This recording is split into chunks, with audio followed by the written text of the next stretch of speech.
Այն մարդով վեր կացավ, ասես Նիկոլ Փաշինյանը թուրք է եւ դավաճան է, վերջ ինքը դարձավ ընդդիմադիր։ Մենք սկզբից ուզում ենք հասկանալ այլոց շահը, հետո այլոց շահի արանքում նոր փնտրել ու գտնել մեր շահը։ Ո՞վ է բռնել ձեր ձեռքից, որ ապրանք արտահանեք ԵՄ։ Հայաստանում գործում է փող համաձայնեցված խմբիչքանություն։ Հենց մեկը խոսում է օրինակ Արցախի թեմայից, ասում է՝ մի րոպե, դուք եք խոսում Արցախի թեմայից։ Եթե ընդդիմությունը այս մարդիկ են, հնարավոր չի իշխանափոխություն լինի։ Առաջին հերթին ընդդիմությունը պայքարում է մեր դեմ։ Ազգային էլիտայի վերհանում պետք է լինի։ Բարև ձեզ, հարգելի հետևորդներ, Արմնուրի տաղավարում այսօր զրուցելու ենք ժողովրդավարական համախմբում կուսակցության վարչապետի թեկնածու Սուրեն Պետրոսյանի հետ։ Պարոն Պետրոսյան, ողջունում եմ ձեզ մեր տաղավարում։ Մինչ համապետական ընտրություններին անդրադառնանք երեք ինչ տեղի ունեցավ Հայաստանում, ԱՄՆ պետքարտուղարը այցելեց Հայաստան, կարճ հանդիպում ունեցավ Արարատ Միրզոյանի հետ, ընդամենը այցը տևեց 47 րոպե։ Սա դուք ինչպես եք մեկնաբանում, ինչ նշանակություն ունի Մարկո Ռուբիոյի այցը Հայաստան եւ ինչ ազդեցություն է թողնելու Հայաստանում կայանալիք ընտրությունների վրա։ Շնորհակալություն հրավերի համար։ Շատ անշնորհակալ գործ կլինի ասել, թե իրականում ինչ է տեղի ունեցել, քանի որ քննարկումը փակ է եղել, բայց այստեղ հստակ է, որ Միացյալ Նահանգների համար այս պահին Հայաստանը ինչ որ չափով կարևորություն ունենալու պարագայում, եթե ունի այդ կարևորությունը, բնականաբար օգտագործում է որպես հարթակ առաջին հերթին Չինաստանի դեմ, առաջին հերթին ռազմավարական տեսանկյունից եմ ասում, այդտեղ Իրանի հարցը միջանկյալ դեր է կատարում։ Ու այնտեղ արդեն երրորդական դեր որպես հակառուսականության հենարան։ Այսպես շատ գլոբալ եմ ասում, բայց նաև այստեղ շատ մեծ է PR կոմպոնենտը Նիկոլ Փաշինյանի վերարտադրման համար, որ ընտրություններից առաջ Միացյալ Նահանգների բարձրաստիճան պաշտոնյայի այցը կարող է դիտվել որպես աջակցություն եւ նաև այդ ճակերտավոր խաղաղության օրակարգի կամ թրիփի վերահաստատում, որը պետք է հավելյալ դիվիդենդներ բերի։ Արարատ Միրզոյանը այսօր ասաց, որ թրիփը մոտ օրերում ստորագրվելու է, առաջիկա օրերում ստորագրվելու է։ Դուք տեսնում եք այդ նախապայմանները, որ կստորագրվի։ Հնարավոր է ստորագրվի, բայց կկիրարկվի թե ոչ, դա մեծ հարց է։ Մի մոռացեք, որ նոյեմբերի 9-ի համաձայնագիրն է ստորագրվել, հուշագիրն է ստորագրվել։ Հուշագիր չէ, ճիշտ համաձայնագիրն է ստորագրվել, բայց կիրարկվել է թե ոչ, դա հարցի մյուս կողմն է։ Կրկին այս ստորագրումը իմ խորին համոզմամբ կրելու է այս պահին հապճեպ ժամանակահատվածում բացառապես որպես օգնություն ներկա իշխանություններին, ուրիշ որևիցե բան այդպես չկա, բայց իմ խորին համոզմամբ թրիփը չի գործարկվելու, գոնե մոտ ժամանակներում այդպիսի բան հնարավոր չի, որովհետև դեռ Իրանի հարցը բաց է, տարածաշրջանի վերաձևավորումները դեռ ակտիվ փուլում են գտնվում եւ այստեղ այդ հարցի շուրջ կոնսենսուս դեռևս չկա։ Պարոն Պետրոսյանը, ակնհայտ երևում է, որ Հայաստանում տեղի ունենալիք ընտրություններով հետաքրքրված է եւ Արևմուտքը եւ Ռուսաստանը։ Ռուսաստանից տարբեր մակարդակով հայտարարություններ է հնչում, մինչեւ անգամ խոսվում է այն մասին, որ Հայաստանը անկախություն է ձեռք բերել այն ժամանակ, երբ Ռուսաստանի կազմի ներքո է եղել։ Դուք ինչպես եք վերլուծում այս իրադարձությունները կապված Հայաստանի հետ, ինչ հետաքրքրվածություն ունի Ռուսաստանը եւ ինչ հետաքրքրվածություն ունի Արևմուտքը եւ որն է նրանց շահը այստեղ։ Դեք իրենց շահը հստակ չեմ կարող ասել որն է այս բան, ավելի դրան հիմա կանադառնամ, բայց ես կարող եմ ասել մեր շահը, որը պետք է լինի ու դրանից հետո ածանցենք նոր իրենց շահը։ Մեր մոտ կարևոր մի լեզվամտածողության խնդիր կա, մենք սկզբից ուզում ենք հասկանալ այլոց շահը, հետո այլոց շահի արանքում նոր փնտրել ու գտնել մեր շահը։ Սա թվում է թե խաղ է կամ բառախաղ է, բայց շատ կարևոր մտածողության ձև է։ Մենք առաջին հերթին պետք է հասկանանք մեր շահը որն է, հետո նոր կարողանանք մտածել, թե ինչպես ենք համադրում այլ պետությունների եւ գերտերությունների շահերի հետ։ Դրա համար սկիզբը ասեմ, մեր շահը որն է։ Մեր շահը մեր հայրենիքը, հողը, պետությունը որևիցե պարագայում չդարձնել գերտերությունների համար կռվախնձոր, հարթակ մեկի համար մյուսի դեմ։ Սա ամենակարևորն է։ Հետևաբար չպետք է առաջնորդվել հակառուսականությամբ, հակաարևմտականությամբ, հակաիրանականությամբ եւ անգամ այս պահետրությամբ հակաթուրքականությամբ։ Սա մեզ համար կարող է լինել կործանարար։ Արևմուտքի շահ բնականաբար, ինչպես արդեն ասեցի, Հայաստանը այդտեղ առանձնահատուկ շահ Հայաստանում արևմուտքը որպես այդպեսին։ Իրականում Միացյալ Նահանգները այդպիսի հստակ արտահայտված շատ չունի, ինչպես այսօր մանիպուլացնում են հանրային կարծիք ասելով, որ Ամերիկան քնում եւ արտանում է եւ մտածում է, թե ինչպես Հայաստանում են ռազմաբազաները տեղադրի, թե ինչպես Հայաստանում իր ներգրավվածությունը ապահովի։ Այդպիսի բան խորքային առնոտ չկա, դա կեղծ օրակարգ է։ Այն մարդիկ, ովքեր նվազագույն գիտական խոսույթի հետ, ակադեմիական մի փոքր գիտելիքներ ունեն, գիտեն, որ դա մեծ անհեթեթություն է։ Միացյալ Նահանգները այստեղ որպես այդպեսին հետաքրքրություններ չունի։ Իսկ իր հետաքրքրությունները ավելի շատ արտահայտված են Թուրքիայի միջոցով, ավելի շատ, որտեղ եւ ՆԱՏՕ անդամ եւ թեպետ այնտեղ կան հակասություններ։ Բայց այստեղ, ինչպես արդեն ասեցի, այս խճանկարի մեջ Հայաստանը կարևոր դեր այնուամենայնիվ որոշ չափով կարող է խաղալ Չինաստանի լոգիստիկ առումներով նաև ոչ միայն լոգիստիկ, ինչ որ չափով Չինաստանի եւ նաև Իրանի մեկուսացման հարցում։ Հենց թրիփը նաև այս առումով է շատ, այսպես ասեմ, վտանգավոր եւ սպառնալիք նաև եւ Իրանի եւ Չինաստանի համար։ Եվրոմիությունը այստեղ մի փոքր այլ է դիրքորոշումը, թեպետ արտաքին քաղաքականությունը հիմնականում կախված է, ածանցված է Միացյալ Նահանգներից, որտեղ մենք գիտենք Եվրոմիությունը որպես կառույց իր անվտանգությունը ու արտաքին քաղաքականությունը պատվիրակել է Միացյալ Նահանգներին, թեպետ այսօր կան որոշակի հակասություններ եւ Եվրոմիությունը ուզում է վերադիրքավորվել, ձևավորելով իր սեփական ռազմական կոմպոնենտը եւ արտաքին քաղաքականությունն էլ իրականացնել անջատ, բայց սա տասնամյակներ կարող է տևել։ Եվ Եվրոմիության հիմնական հետաքրքրությունը այստեղ բնականաբար Հայաստանին տեսնել որպես հակառուսական ճակատ եւ ընդհանրապես Եվրոմիության ֆորմատը Հայաստանի հետ հարաբերությունների հենց այդ կոմպոնենտից է բխում, որովհետեւ մենք ԵՄ-ի հետ համագործակցում ենք արևելյան գործընկերության շրջանակներում, իսկ այդտեղ 6 պետություններ են համագործակցողները եւ սևով սպիտակի վրա գրված է, որ հիմնական խնդիրը այդ Եվրոմիության ընդլայնումը նաև ըստ էության ՆԱՏՕ-ի ընդլայնման քաղաքական կոմպոնենտն է, որով նաև Ռուսաստանը պետք է շրջափակման մեջ վերցվի։ Հիմա սա բնականաբար իրենց խնդիրներն են։ Դա իրենց խնդիրներն, իրենց շահերն են, մենք մեր շահերը պետք է ունենանք։ Ռուսական կողմը բնականաբար Հայաստանը դիտարկում է որպես իր համար կենսական տարածք եւ նաեւ այս հակամարտության մեջ տեսնում է, որ պետք է լինի Ռուսաստանը տեսնում, որ Հայաստանը պետք է լինի իր բացարձակ ազդեցության տակ, որը մեր համար եւս մեծագույն սպառնալիք է։ Եվ այստեղ ընդհանրապես կապ չունի, որ դա կլինի բացարձակ արևմտյան վերահսկողության տարածք, աշխարհաքաղաքական տեսանկյունից եմ ասում, թե կլինի ռուսական, երկուսն է հավասարաչափ մեր համար ազգային անվտանգության սպառնալիք են։ Հայաստանը իր մշակութային քաղաքակրթական ասպեկտով քաղաքակրթություններ միմյանց կապող է։ Եվ այս պարագայում նաև տարածաշրջանում խաղաղությունն ու հավասարակշռությունը բացառապես կարող է երաշխավորվել, եթե Հայաստան ունենա ինչ-որ չափով ծանրակշիռ դեր։ Հակառակ պարագայում այն ունենալու է իսլամական, մահմեդական բովանդակություն, որը որևիցե մեկի համար որպես այդպիսին երկարաժամկետ առումով այդքան էլ ձեռնտու չէ։ Այսինքն առաջարկը Հայաստանը կարող է անել։ Եվ Հայաստանի առանցքային քաղաքականության, արտաքին քաղաքականության ուղղություններից մեկը ԵՄՆ-ը եւ Ռուսաստանի Դաշնությունն է։ Դուք մասնակցում եք ընտրություններին, եթե գաք իշխանության, ինչպես եք բալանսավորելու այս երկու ուղղությունները։ Կամ որին եք առաջնահերթություն տալու։ Ուրեմն տեսեք։ Նախ մինչև արտաքին քաղաքականության անդրադառնալը շատ կարևոր է ներքին առողջացումը, հասարակության, պետության ռեսուրսների մոբիլիզացումը։ Դրանից հետո բխում է նոր արտաքին քաղաքականությունը, բայց որ չստացվի, որ հարցից խուսափում եմ, դες ասեմ, որը պետք է լինի մեր համոզման, մեր դիրքորոշումը։ Մենք այս պարագայում որևիցե կերպ, որևիցե պարագայում չպետք է շատ կտրուկ շարժումներ անենք։ Դա կլինի ԵԱՏՄ-ից դուրս գալ, դա կլինի այլ կառույցներից դուրս գալ, դա կլինի օրինակ եմ ասում, ՀԱՊԿ-ն մերժել, ԵԱՀԿ-ն մերժել եվրոպական, որևիցե տեղ մենք չպետք է կտրուկ շարժումներ եւ գործողություններ անենք, որովհետեւ այսօր տարածաշրջանը շատ արագ վերափոխումների մեջ է եւ մենք այսօր ունակ չենք անգամ այդ փոփոխություններին դիմակայելու եւ այստեղ մենք պետք է լինենք շատ զգուշ եւ սա կոչվում է արտաքին հարաբերություններում ռազմավարական սպասում, որ թե ինչ տեսք է ստանում ընդհանրապես տարածաշրջանում։ Մենք չպետք է մանրադրամ դառնանք այս փոփոխությունների մեջ, որտեղ մեզ ուղղակի կծախսեն եւ կգնան։ Իսկ ինչ վերաբերում է ԵՄ-ին, այսօր հանրային կարծիքի մանիպուլյացիաները բավականին շատ են իրականացվում։ Ասում են,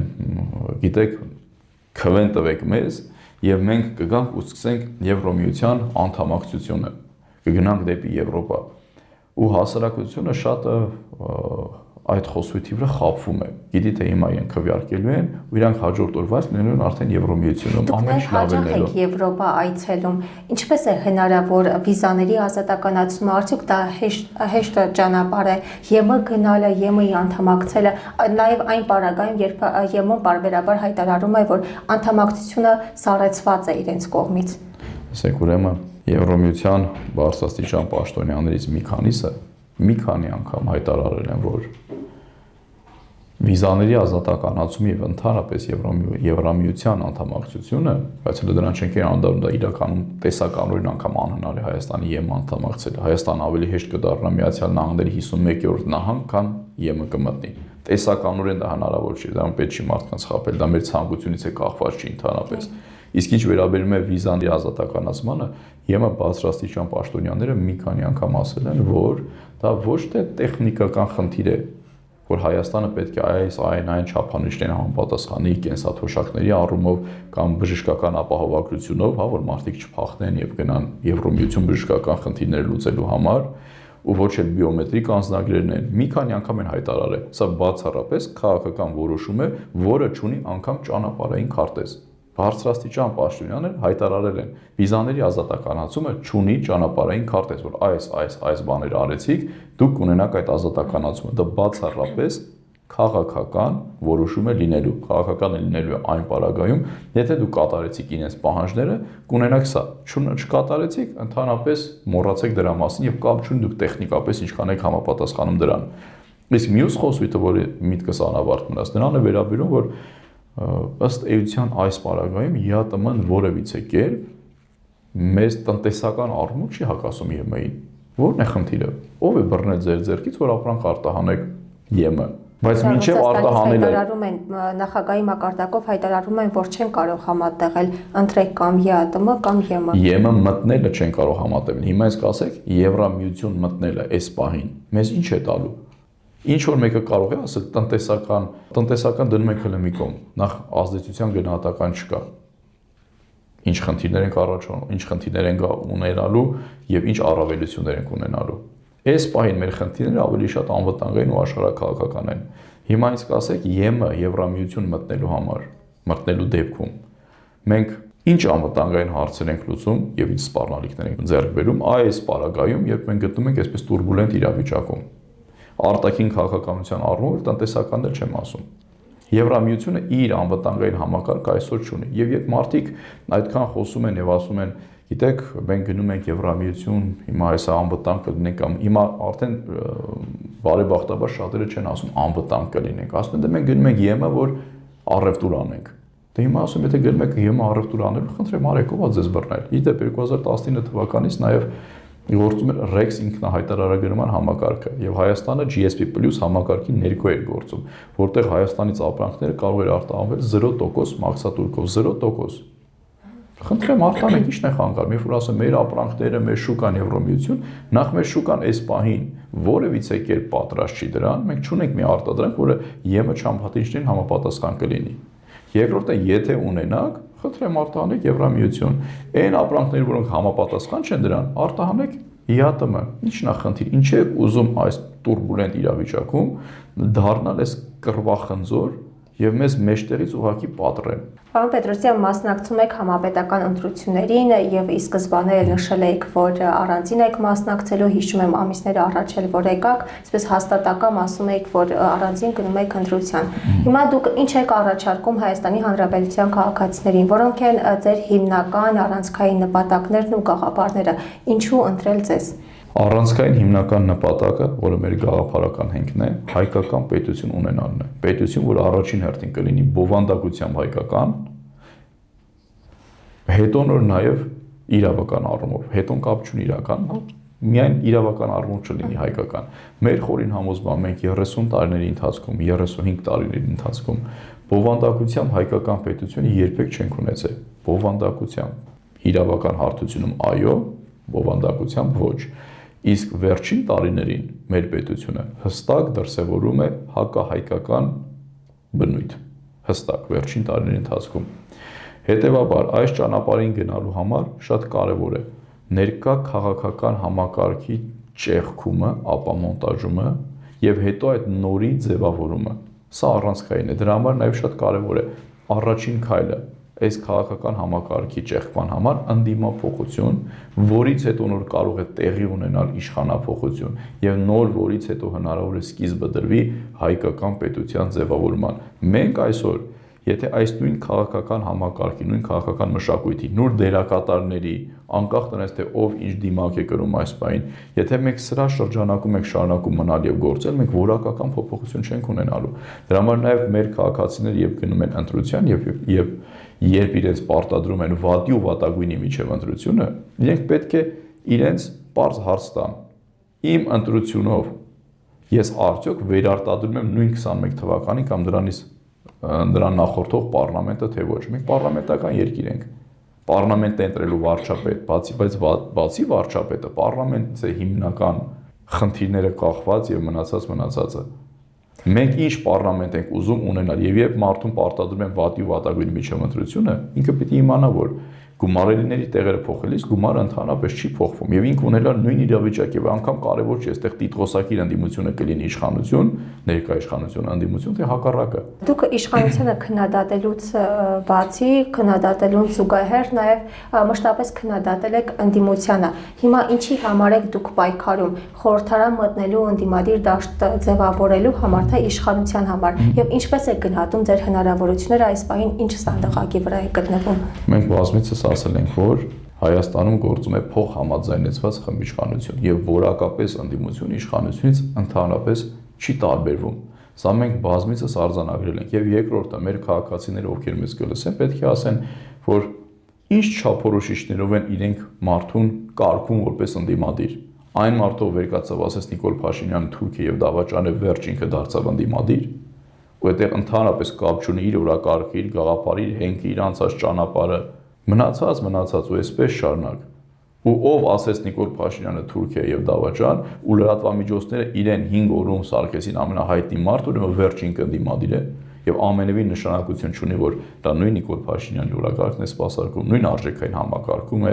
նույն բիզնես համակարգում է, նույն տնտեսական շահերի համակարգում է։ Հետեւաբար մեր պայքարը քաղաքական համակարգի դեմ է եւ հանուն է, հանուն հայկական պետության։ Այս քաղաքական համակարգը եթե հանկարծ չճեղքվի, իսկ դա լինելու է փուլ առ փուլ։ Հնարավոր չի որևիցե փոփոխություն։ Դուք ուշադրություն դարձնեք այսօր հիմնական ուժերը,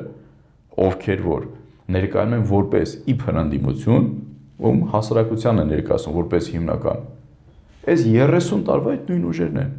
Ումից որ մարդիկ երկար ժամանակ փորձել են ձերբազատվել։ Հիմա դուք ինչի համար եք պայքարում խորհրդարան մտնելու եւ տեխնիկական առումով ընդդիմություն փոխելու։ Տեխնիկական առումով ոչ թե ընդդիմություն, ոչ թե մեր պայքարը ընդդիմության դեմ է։ Մենք որևիցե մեկ այդ անգամ ուշադրություն չենք դարձնում, որովհետեւ դա նույն իշխանական օրակարգն է։ Մենք իրենց վրա ընդհանրապես կենտրոնացած չենք եւ բոլորին հարգանքով ենք վերաբերվում։ Մեր խնդիրը առաջին ընդդիմափոխություն անելն է, ոչ թե ընդդիմության դեմ պայքարելը, այլ ձևավորել իրական այլընտրանք, որը մարդկանց հնարավորություն տա կատարել ընտրություն։ Եվ այս պարագայում մեր պարլամենտում լինելու պարագայում այդ ընդդիմափոխությունը համոզված եք, որ 90%-ով տեղի ունեցած է լինելու, անգամ փոքրաթիվ պատգամավորներով այդ ընդդիմափոխությունը տեղի ունենալ, որովհետև ինստիտուցիոնալ հարթակում մարդիկ տեսնելու են այլընտրանք։ Հիմա պատկերացրեք, Նիկոլ Փաշինյան օրինակ մենք պարլամենտում ենք։ Ինձ ինչ կարող է ասել։ Ասել է ինչով որ մեղադրում են նախկին բոլոր իշխանություններին, ասել է վիլաները գնեցիք, պետությունը թալանեցիք, Արցախը հանձնեցիք։ Ինձ ինչ կարող են ասել։ Այս մարդիկ ոչ միայն նույն Նիկոլ Փաշինյանի հետ ֆինանսական, տնտեսական, քաղաքական առումներով սերտաճած են, այլ նաև այնքան խոցելի են, որ այստեղ անգամ խոսելն է անմտություն։ Հիմա մեր նման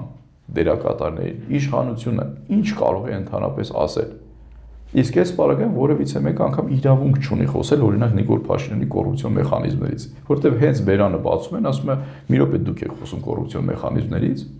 Հենց մեկը խոսում է օրինակ Արցախի թեմայից, ասում է՝ մի րոպե դուք եք խոսում Արցախի թեմայից։ Մսխեցի մեզ ինչ պետք է ասել։ Ընդդիմադիր ուժերի հիմնական նպատակը իշխանափոխություն անելն է ձերը եւս հիմա եթե հունիսի 7-ին ես հազար օրենքություն եմ խնդրում Մերն էլ է իշխանափոխությունը, հայկական պետությունն է, նպատակը իշխանափոխությունը չէ, բայց դրան տանող քայլերը այդ հերթականությունն ունեն՝ ընդդիմափոխություն, իշխանափոխություն, նոր հայկական պետության ձևավորում։ Հիմա մենք քայլեր այստեղ մասնատած ասում ենք, ոչ թե մենք ասում ենք չենք ուզում իշխանափոխություն, ասում ենք դա անելու համար առաջնային պայման ընդդիմափոխությունն է։ Եթե ընդդիմությունը այս մարդիկ են, հնարավոր չի իշխանափոխություն լինի, անգամ եթե իշխանության գլխին կանգնած մարդը փոխվի, որակական որևիցե բան չի փոխվելու։ Նույն այս համակարգը անընդհատ շարունակելու է գործարկվել։ Եթե ընտրություններին 50 եւ ավելի ձայն որևէ ուժ չհավաքի եւ դուք անցնեք խորհրդարան, ձեր ձայները պատրաստ եք տալ այն ընդդիմադիր ուժին, որը առաջին տեղում կլինի իշխանափոխություն անելու համար։ Մեր ձայները որևիցե պարագային ոչ գնալու են Նիկոլ Փաշինյանին քաղաքացիական պայմանագրին եւ ոչ էլ որևիցե տիտղոսակիր ընդդիմության, որովհետեւ ասում եմ, նրանք նույն համակարգն են, որևիցե տարբերություն չկա ու նաեւ սա բարոյական իրավունք չունենք դա անելու համար, որովհետեւ այն մարդիկ, ովքեր որ մեզ ձայն կտան, մեզ ձայն են տալիս հենց այդ օրակարգի համար, որ մենք պետք է ճեղքենք այս փոխհամաձայնեցված խմբիշխանությունը։ Հետեւաբար որևիցե մեկը բարոյական իրավունք չի կարող ունենալ իր ձայները ամբողջությամբ այլ նպատակով ծառայեցնել, ինչի համար քաղաքացիները մեզ տվել են։ Այս պահի դրությամբ դուք տարբեր հարցումներով ՇՄ չեք հաղթահարում։ Արդյոք սա ձեր կողմից քաղաքացիները չեն դիտարկի որպես ձայների փոշիացում։ Ձայների փոշիացումը ընդդիմության կողմից նետված կեղծ օրակարգ է ու շատ վտանգավոր, որը ցույց է տալիս իրենց ամբովանդակ լինելը։ Մեր դեմ ընդդիմություն, առաջին հերթին ընդդիմությունը պայքարում է մեր դեմ, առաջին հերթին երբեք ընդդիմությունը իշխանության համար կամ իշխանության դեմ չի պայքարել։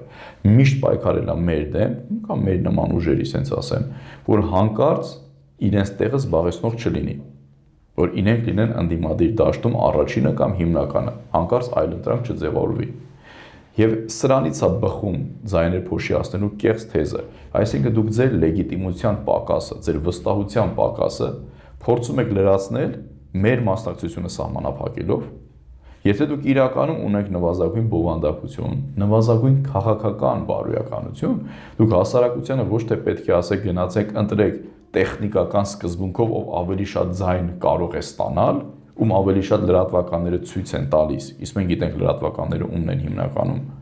այլ պիտի ասեք ձեր ընտրության հիմքում դրեք սկզբունքը, համոզմունքը, արժեքը, գաղափարը, տեսլականը եւ ոչ թե ձեր քարոզը տարեք, որ ընտրեք մեզ, որովհետեւ մենք ավելի շատ ձեն կարողա տանենք։ Պատկերացնում եք ինչի մասն է խոսքը։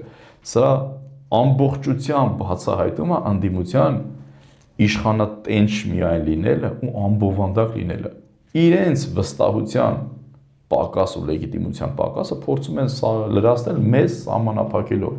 Եթե որևիցե բան ունեք, օրինակ եմ ասում, մրցակցելու, եկեք գաղափարական դաշտում միասին խոսենք։ Բոլորին է վերաբերում, դա ոչ թե նրան որ ես ամենալավն եմ, ամենախելոքն եմ։ Ուզում եք մրցեք, եկեք հասարակության մոտ մրցենք գաղափարական դաշտում։ Եկեք եւ տեսնենք դրանից հետո ով ինչպես դուրս կգա այդ բանավեճից։ Պարոն Պետրոսյան, ովքեր են ձեր կողքին այս բանին, եթե իշխանություն կազմեք, եթե ժողովուրդը ձեզ վստահի, ձեզ քվենտա, ովքեր են լինելու ձեր կողքին, ԱԳՆ-ն ով է լինելու, ԲՆ-ն ով է լինելու, ինչ համակարգ եք ստեղծելու դուք։ Տեսեք, ուրեմն դա էլ է մյուս կեղծ պահանջներ, որպես այդպեսի։ Նախ այս պահին մենք ասել ենք, որ իշխանություն լինելու պոտենցիալ այս պահին մենք չունենք։ Դրա համար հիմնական խնդիրը ունենալ ինստիտուցիոնալ այդ հարթակամնաբարձր ամբիոնը, հետո նոր գնալ իշխանության, բայց ասենք այս պահին մենք հավակնում ենք 51% եւ ունենք այդ հնարավորությունը եւ եղանք իշխանության։ Սա ամենավտանգավոր թեզերից մեկն է, որ մենք ամեն ինչը եւ ընդհանրապես պետությունը նայում ենք միայն մեր նեղ խմբային շահի տեսանկյունից։ Մեր խնդիրը ոչ թե մեր թիմակիցներին ընտրությունների արդյունքում պաշտոնների նշանակելն է։ Կարող է մենք շատ ազնիվ ենք մեր մեջ եւ մեր թիմի լավագույններին ենք ասում, ունեք ԱԳՆ, պաշտպանության նախարար եւ այլը, բայց մենք դրանով չպետք է առաջնորդվենք։ Մենք պետք է ասենք մեր ուղղությունը որն է, մեր գիծը որն է, արժեքային եւ քաղաքականության իրականացման վեկտորը որն է։ Եվ այս վեկտորին համահունչ մենք պիտի կարողանանք վերհանենք լավագույն դերակատարներին, լավագույն ազգային էլիտայի վերհանում պետք է լինի։ Ոչ թե այդ նշանակումների ես պիտի սահմանափակվեմ միայն իմ խմբի մեջ լավագույններին ճիշտ տեղը դնելով եւ ասելով ես արդար եմ, ոչ, ես առաջի քայլը որ պետք է ձեռնմուխ լինեմ, այն մարդիկ ովքեր գաղափարական առումով եւ տեսլականի առումով գտնվում են նույն ուղղության մեջ, ես այդ ուղղության շրջանակներում պետք է կարողանամ վեր հանեմ ազգային էլիտա։ Հակառակ պարագայում շարունակվելու է էլի այս նույն խմբային շահի քաղաքականությունը, որը որ միշտ եղել է։ Հիշում եք չէ՞ ոնց էր ժամանակին, օրինակ ինչ որ մեկը գնում էր հանկարծ ստանում էր նախարարական պորտֆել, հաջորդ օրը վերևից ներքև այդ նախարարությունը մինչև հավաքարար դառնում է այդ կուսակցության անդամ։ 2 տարի հետո այդ նախարարը գնում էր այլ նախարարի էին տալիս այդ պորտֆելը, ամբողջությամբ հավաքարարից մինչև վերը բոլորը փոխվում են դառնում են այլ կուսակցության անդամ։ Հենց սրա խնդիրը սա է, որ մենք պետությունը եւ ընդհանրապես հանրային կառավարումը չպիտի նայենք կուսակցական պրիզմայով։ Հենց սա է, որ պետք է փոխվի։ Ես որևիցե բանով տարբեր չեմ լինելու, եթե ես գամ ելույն ասեմ միդան բոլոր կարևոր կետերում պետք է լինեն բացառապես իմ նեղ թիմակիցները։ Էական տարբերություն չենք ունենալու։ Եվ վերջում հետընտրական process-ների ինչ զարգացումների կանխատեսումներ ունեք, որովհետև այս մասին խոսել է նաև առաջին նախագահ Լևոն Տեր-Պետրոսյանը, ուղիղ նշելով, որ անկախ արդյունքներից հետևանքները ծանր են լինելու։ Ինձ թվում է ոչ թե նշել են, այլ ինձ թվում է ինչ որ մի բան պլանավորում են ավելի շատ, որովհետև այդտեղ եւս կեղծ օրակարգ կա։ Տեսեք, իշխանությունը այսքան հակապետական եւ ապազգային գործունեություն իրականացնելուց հետո կարողացել է մարսել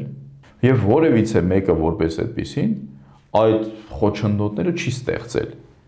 Հիմա հանկարծ ընտրության պայմանական եմ ասում կեղծման պարագայում պետք է լինեն ինչ որ վտանգավոր հետևանքներ։